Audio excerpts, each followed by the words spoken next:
Magandang balita ang hatid ng Department of Health para sa mga Pilipinong nangangailangan ng tulong medikal.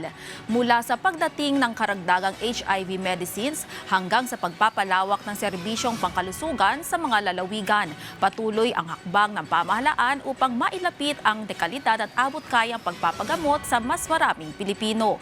Yan ang sentro balita ni Carlo Candelaria. May magandang balita ang Department of Health para sa mga persons living with HIV o PLHIV.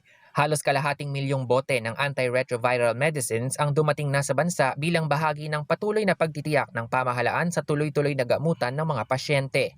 Matapos ang isinagawang inspeksyon, tiniyak ng DOH na ang mga dumating na gamot ay ligtas, epektibo, mataas ang kalidad at pasado sa pamantayan ng Food and Drug Administration o FDA. Inaasahan ding darating sa mga susunod na linggo ang natitirang bahagi ng unang batch, habang ang ikalawa at ikatlong tranche ay nakatakdang dumating mula Agosto hanggang Setyembre. Ayon sa DOH, patuloy nitong binabantayan ang supply ng HIV vaccine sa kabila ng epekto ng sitwasyon sa Middle East sa pandaigdigang logistics upang matiyak ang walang patid na gamutan para sa mga persons living with HIV. Samantala, ramdam na sa iba't ibang panig ng bansa ang benepisyo ng Zero Balance Billing Program ng Department of Health.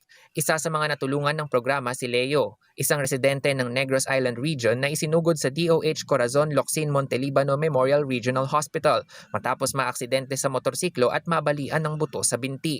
Matapos ang agarang gamutan at operasyon sa binti, umabot sa mahigit 407,000 ang kabuoang halaga ng kanyang hospital bill. Pero sa ilalim ng Zero Balance Billing Program, wala siyang binayaran para sa kanyang pagpapagamot sa basic accommodation ward ng ospital. Salamat po sa Corazon Locsin po sa DOH. Salamat sa inyo.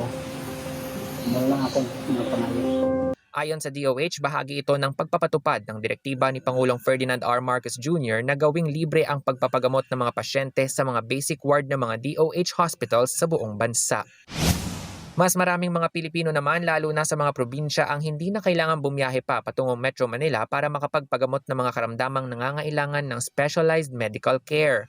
Ayon sa Department of Health, patuloy na pinalalawak ang mga DOH Specialty Center sa iba't ibang rehiyon para mailapit ang dekalidad at makabagong serbisyong medikal sa mas maraming pasyente.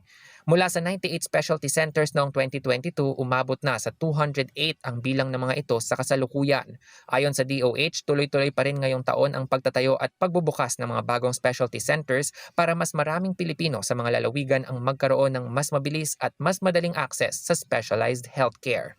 Carlo Luis Candelaria para sa Bayan.